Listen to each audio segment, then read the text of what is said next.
Sì, sono qui, ancora tutto in Onda TV in vostra compagnia e ancora con le maschere. Stiamo per iniziare una nuova avventura qui di Tutto In e naturalmente non potevamo essere in mezzo alle maschere. Qui c'è il corridoio che porta al palco e tutto questo avverrà fra pochi istanti, subito dopo la pubblicità. Naturalmente in compagnia sempre di Tutto In, comincia il valzer, sentite che bello. Fra poco le maschere saliranno ed ecco il momento clou di questa manifestazione. Vedo anche delle pagliuzze e la neve che può darsi ci terrà compagnia, ma speriamo che non ci dia fastidio e ci possa consentire di continuare. In mia compagnia Alberto Lunghitano, il quale si sta inoltrando con la telecamera in mezzo alle maschere bellissime, come potete vedere il Carnevale di Venezia è classe e soprattutto grande portamento. Eccoci qui, allora vi saluto, ci vediamo subito dopo la pubblicità con Tutto In, Franco ed Alberto da Venezia.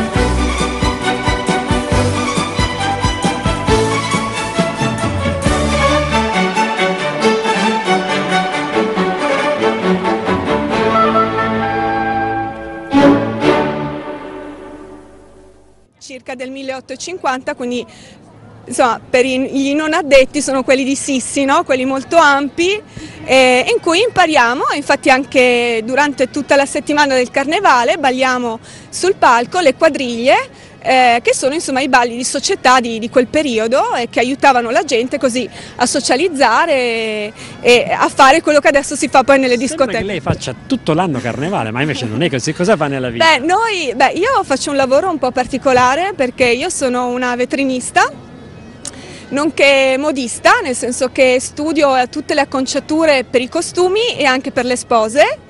Questo ad esempio è un cappellino, una piccola tuba, sempre dei primi del Novecento che ho fatto io e insomma in realtà per noi si è un po' Carnevale tutto l'anno perché comunque ci invitano anche all'estero perché insomma i nostri costumi comunque sono molto ricercati.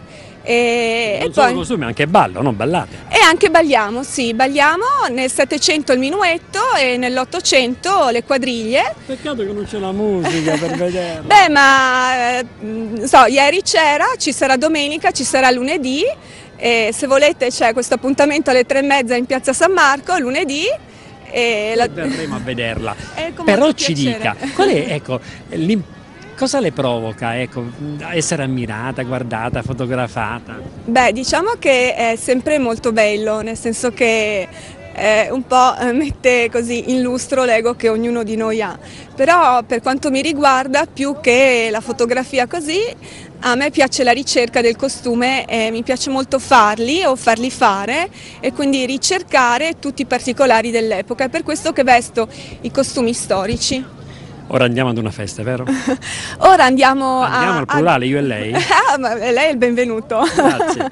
Il Carnevale accoglie tutti e adesso andiamo ad una cioccolata alla Punta della Dogana. Una cioccolatteria? No, una cioccolata, nel senso che ci troviamo per bere una cioccolata come si usava sì. All'epoca.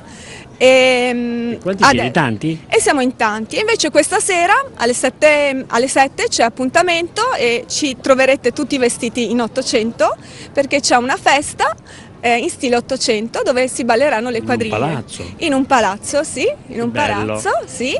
In cui insomma si cerca di riproporre correre quei tempi con i balli, le danze e anche il portamento dei signori e delle dame, insomma.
Non ci sono maschere perché non siamo a San Marco, ma non siamo neanche a Rio, siamo a Venezia, visto che San Marco, siamo col presidente di Venezia Eventi o Marketing Eventi. Cos'è questa società? È a tutti gli effetti il braccio operativo dell'amministrazione comunale, è un organismo nato alcuni anni fa a cui il comune affida l'organizzazione di tutti gli eventi istituzionali della città, gli eventi storici, gli eventi appunto come il Carnevale, e Venezia ha una lunga tradizione da secoli di manifestazioni storiche, tradizionali e in particolare c'è tutto un calendario annuale di regate particolari su queste imbarcazioni che derivano poi dalla gondola, le cosiddette le barche di voga alla Veneta, con la voga in piedi dove il vogatore guarda dove va e non come le normali barche con le spalle alla propria destinazione. La società quindi è a tutti gli effetti un'emanazione dell'amministrazione comunale. Noi gestiamo tutti gli eventi della città, in particolare il Carnevale in questo momento. Quindi una sinergia pubblico-privato, ma direi ecco, soprattutto il pubblico che dà le direttive. Assolutamente. E avete inventato delle cose bellissime, perché io ho visto per questo Carnevale delle cose un po' particolari, come non so se l'anno scorso l'avete fatto, ma la chiusura del Carnevale, ecco, il corteo silenzioso. Sì, naturalmente, poi noi abbiamo una struttura molto agile, abbiamo solo, pensate, 3 dipendenti e un mini consiglio d'amministrazione di 3 persone. La struttura poi si allarga di volta in volta, sia dal punto di vista artistico, sia dal punto di vista tecnico organizzativo, sia dal punto di vista della comunicazione, con delle collaborazioni periodiche. Questo dà alla società una economicità notevole e nella fattispecie il direttore artistico del Carnevale ormai dal 3° anno è il professor Davide Rampello, una persona che è molto conosciuta, che è stato presidente della Triennale di Milano, e lui ha voluto fermamente, questa è una sua intuizione, chiudere il Carnevale con un momento di congedo, di commiato silenzioso. Allora la notte di martedì grasso, in questo caso martedì prossimo 12 febbraio, noi oscureremo il Canal Grande e con la collaborazione di tutti gli abitanti e le istituzioni che hanno la fortuna di avere un palazzo in Canal Grande, lo illumineremo solo con dei lumini ovviamente LED, non a fuoco, e sarà un'atmosfera suggestiva. In questo cornice il corteo di gondole, soltanto gondole, sfilerà dalla mezzanotte, si troverà davanti a San Marco, percorrerà tutto il Canal Grande e a San Marco queste barche si fermeranno in un'atmosfera magica e verrà al centro del bacino San Marco fatto un falò, verrà bruciato tra virgolette il Carnevale e questo consegnerà la città e tutti noi alla Quaresima. Noi abbiamo girato il mondo e quindi di Carnevale ne abbiamo visti e ne vedremo, ecco, di tanti, però il Carnevale di Venezia è particolare, diciamolo, il Carnevale di Venezia ha qualcosa che nessun altro Carnevale ha. Ecco, lei è orgoglioso di questo Carnevale? Ma io sono orgoglioso di essere veneziano, naturalmente, ma io credo che il Carnevale di Venezia è così da sempre, non è merito certo di chi se ne è occupato negli ultimi anni. Il Carnevale di Venezia, a differenza di tutti gli altri carnevali o comunque di molti altri spettacoli di questo tipo, si caratterizza perché non è uno spettacolo da vedere, ma è uno spettacolo da vivere. Se pensiamo a tutte le grandi manifestazioni, bellissime peraltro, che ci sono nel mondo a Carnevale o anche altri spettacoli, vi è una tribuna, vi è uno spettacolo, una sfilata di carri, un qualsiasi cosa, ma chi va è spettatore, naturalmente. Non è l'esempio del Carnevale, questo è il Carnevale, esattamente. Ma da noi invece chi viene, come questo nostro amico, può interpretarlo il Carnevale, quindi chi viene a Venezia per il Carnevale non è spettatore, arriva qui in maschera, non in maschera, magari con una maschera preziosa oppure con una maschera fatta artigianalmente, vive il Carnevale all'interno, perché la nostra città è ospitale e ogni angolo di Venezia è un palcoscenico.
Francesca Piccinini, la campionessa mondiale di pallavolo, sta raggiungendo il palco come un'aquila, è scesa puntualissima, non aveva mai provato, pensate un po', e il volo dell'aquila c'è riuscita, eccola alle spalle, e prima di lei il volo dell'angelo con Marta Finotto, mentre martedì ci sarà lo svolo del leone. Guardate alle spalle, Francesca Piccinini è scesa da 100 metri, non aveva mai provato e c'è riuscita, è stata veramente bravissima. E noi siamo qui, andiamo a intervistarla, vediamo cosa ci dirà di questo volo, beh insomma direi non originale, ma certamente molto ma molto originale, qui nella piazza San Marco. Siamo noi di Tutto In, naturalmente sempre in vostra compagnia, che bello qui, la giornata è stata spettacolare nonostante le previsioni fossero disastrose.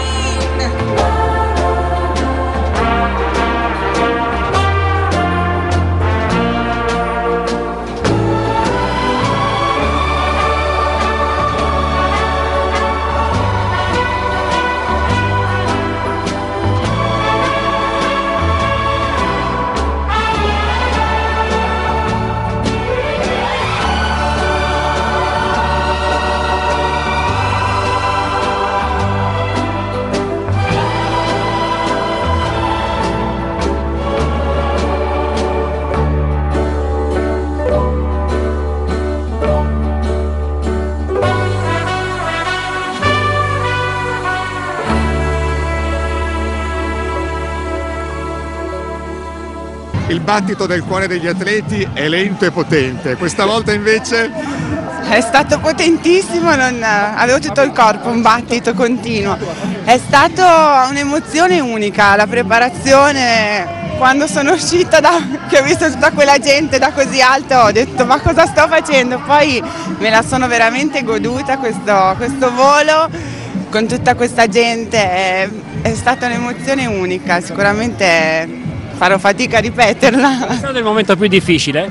Il momento più difficile è quando sono salita sul campanile, che ho detto cavoli, e lì è stato il momento che veramente avevo più paura. Spero che non hai provato mai.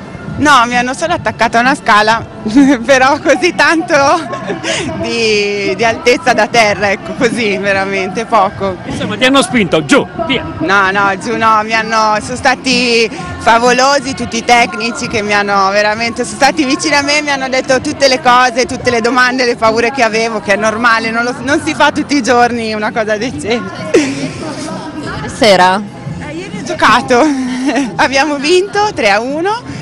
Poi dopo sono partita e sono venuta qua a Venezia. E il coach cosa ha detto?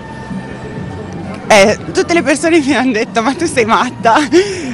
Nessuno. L'ultimo è stato il gondoliere che mi ha detto ieri sera ma sei ancora sicura? E gli ho detto sì, sono sicura. Vedrai le persone così piccole, però è stato stupendo e lo rifarei.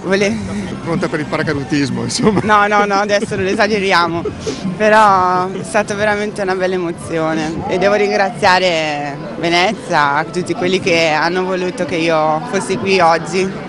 Certo che un conto è volare per far volare la palla ma non troppo distante dal terreno di gioco, qua invece... Qua veramente sono delle emozioni che veramente ti prendono dentro, sono diverse, ho avuto tante belle emozioni, tante belle soddisfazioni, ma questa è un'emozione ancora diversa da tutte quelle che ho provato, unica. Gliel'avevano detto che erano 80 metri. Ma veramente io pensavo all'inizio 60, poi ho scoperto 100, sono tantissimi, ma mi sono messa alla prova e sono tosta.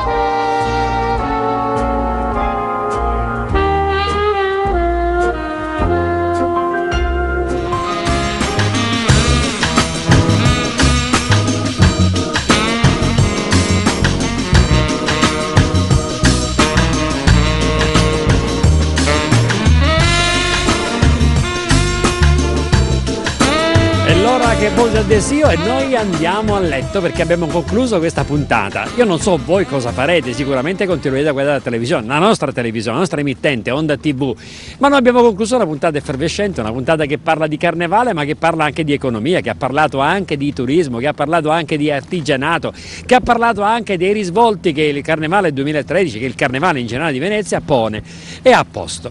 Ma vi dico questo perché il Carnevale di Venezia è qualcosa di diverso, l'avete visto, si vive il Carnevale di Venezia, bisogna venire qui per capire cos'è il Carnevale di Venezia e quando voi andate a vedere altri carnevali vedete solamente passeggiare delle persone, voi non siete protagonisti, qua si è protagonisti. Noi siamo arrivati alla conclusione, ma ci rivedrete nuovamente. Franco Verdichizzi e Alberto Lunghitano in vostra compagnia con Tuttoin, un programma che ormai non so da quanti anni va in onda e che spero voi apprezziate. Bene, Tuttoin va in onda il mercoledì e giovedì alle ore 21, il giorno dopo alle ore 15, la domenica alle 22:30. Siamo in internet in tutto il mondo, www.ondatv.it, anche su Facebook e su Twitter. E abbiamo due frequenze, una per tutta la Sicilia, 85 in ogni dove della Sicilia, l'altra in provincia di Messina, la 618 Onda TV Giovani. Per cui se per caso perdete di vedere il nostro Tuttoin su Onda TV, lo potete rivedere un'ora dopo in differita sulla rete seconda Onda TV Giovani. Ok? Appuntamento alle prossime qui da Venezia.